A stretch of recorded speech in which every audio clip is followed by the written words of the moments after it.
So it's like you have this thing, a story. You craft it and it makes this tale people are all about and all over. They love it. Why?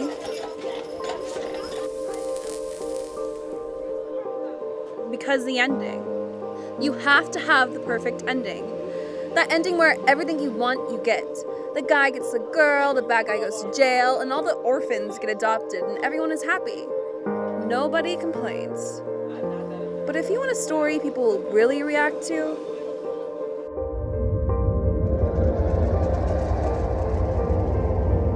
you put a twist in your story. You don't give the audience what they want. Fuck that. In life, you aren't always going to get that happy ending. Why lie and blow smoke up their asses? And what's funny about it? The only thing people love more than getting what they want is not getting what they want. It drives them crazy when you deny them something like that. Now that's a good story.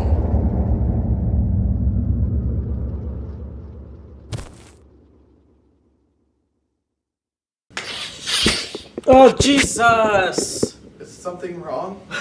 No, I'm great. Just focus on the interview, please. Okay, well, concerning the death of Naomi Lake, do you have anything to say, like, to her family or her friends? First of all, we all knew she was gonna kill herself. How? Okay, so this one time at a party, she called me a slut behind my back, and it's really funny considering the fact that I watched her go down on 6 of the water polo players at the same time in this bathroom while all I was trying to do was powder my nose, you know what I mean? And I kind of wish something really bad would happen to her. You know, like I just wanted her to go to a party, get really messed up, you know, and hook up with some really ugly guy. Not this. Oh, I mean, we can tell you're really emotional about this. We don't mind cutting this interview short and you can have some space and... I'm not done. Yes?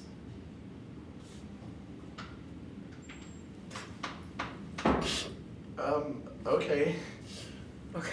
No, I was just wondering if we're really traumatically upset by this, or, you know, if we're a little sick, can we go home and be excused for the rest of the day? Like, can that be a thing? Can we make it happen? Can you guys make it happen? Can you sign something for me, please? So I hear you have a lot of information concerning Naomi. Lake? Yeah, we know her. I would always see her between 4th and 5th period, and she would always be wearing lipstick that is not her color. Oh my goodness, wait. Was she the girl that hooked up with Max at Preston's party last weekend? Because I heard from Savannah, who told Bianca, who told Caleb, who also posted on Facebook, that she totally gave him a ball koozie. I heard there's a video on YouTube. Ew. Exactly what is that? Look that shit up. I'll be sure to. Well, specifically, do you guys have any information concerning her murder? Well, I don't really know that much about her other than her flaws and sexcapades. But I have a water polo meeting that I need to go to, so, because you know, it's like the hottest sport here at SHS. If you're not a water chicken, then what are you? Well, thank you for your time. We'll let you go then. You know who you should talk to? That Graham guy. She's like always with him. Well, she died, so he was always with her. He's in my lit class, but since she like died or whatever, he's like never there, but you should really talk to him. So you and Naomi were close friends? Yeah, we were best friends. I mean, I was obviously more invested in the relationship than she was, but you could say we were close. Well, I'm really sorry for your loss. Do you have any information about possibly what happened, or do you know what she was doing out there in that field? Well, we would go out there just to chill. I mean, it was nice, and we could talk about everything and anything. And I know the night before she died, she wanted just to go back out there, just the two of us. Was there anyone else that you knew of that could have gone out there that night with her? Well, I knew she had a thing with a water polo guy, and I mean, I don't know much. I don't know his name, but I knew he broke it off. Do you know why?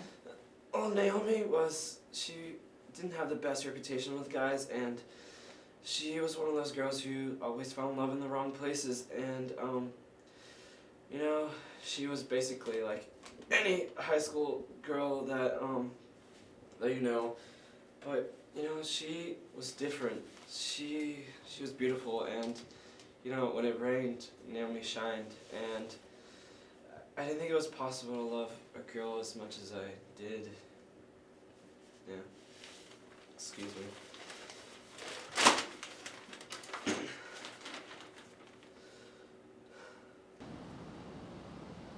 Yeah, I knew that girl, but you know, most of the senior class did, so, you know. What do you mean? That girl is so trashy. Everyone knows it. She's like the poster child for slut life. She tried trying out for the water polo cheering squad, and I was just not having it. Everyone knows water polo is the most popular sport you can do in high school, and she was just not cut out for it. I was not having it. Was she involved with anyone at the time of her murder? Hey, is it true that the camera adds 10 pounds? And if so, could you edit that out? Because I know I'm not fat. Also, could you cut the part where I said she was the poster child for slut life? Because I think that sounded a little bit bitchy. It's okay, babe. No, but like, she actually was involved with my boy Raymond on the water polo team. But he was like, try to be quiet about it, man. But you know, everybody knows about it because you know, it just word gets out. It's high school. And in high school, if no one knows who you are or what you do, that means that you suck. It's in the laws of the food chain. Look it up. Okay, well, can you tell me why you were so secretive about it? Okay, well, like Raymond was, you know, he's a hungry dude. You know, he's got a lot to satisfy those cravings. He's a young man. He's got some powerful loins. So he was in a thing with Marla for a long time, and you know, when she found out about him fooling around with Naomi, things just, you know, they didn't necessarily go well. 1 second. Can you cut that for a minute? We're rolling. We can't exactly. Oh my gosh, this is so going on Instagram. Oh my gosh. Hashtag life is beautiful. Hashtag death. in a video. Hashtag Q's couple. Hashtag Q. Hashtag in a movie. Oh my So, gosh. but yeah, no, what I was saying was, like, Raymond is the kind of guy who needs, like, dinner and dessert when it comes to women. And, I don't know, it's just kind of messed up because Marla and Naomi were best buds. They were like me and my boy Raymond, but probably less sleepovers. So it's messed up. So Naomi and Marla were friends. Did he stutter? They were like total les about it, really. They'd always go outside in this field and do weird stoner stuff together. It was kind of gross because, like, it's 2013. Who goes outside anymore? Yeah, but last I heard, Naomi and Marla were gonna meet up and chat about it because Naomi felt pretty bad, and I mean that's what Raymond told me when I slept over there last night. We were having some pillow talk, and he mentioned it. But we talk about everything together. So. Yeah, I agreed to talk to her at the field. So what? Well, she died out there, and from what we know, you were one of the last people to contact her. And plus, you had issues with her. Oh my god, this is high school. Everybody has issues with everybody. People don't just sleep with their best friend's boyfriends. That's so effed up. So, did you guys end up talking? No, I got there and I saw her car. I waited around for like 40 minutes, but she was nowhere to be found. I tried texting her and calling her, but it just rang. Thought I'd be nice enough to hear her out, but she never showed. So I left. And now she's dead. You didn't find it strange she had a car there, but was nowhere to be found. I find it pretty strange that you're sitting in my room right now accusing me of murder. I mean, I hate her for what she did, but I didn't kill her. Murder is such a 99 crime. The new millennium is all about identity theft and drunk driving. Well, do you know anyone who would have known that you two were going to the field? Raymond, probably. He's a psycho, and he really wants to get back together, but high school boys aren't even worth the trouble, you know? But if you want a story people will really react to,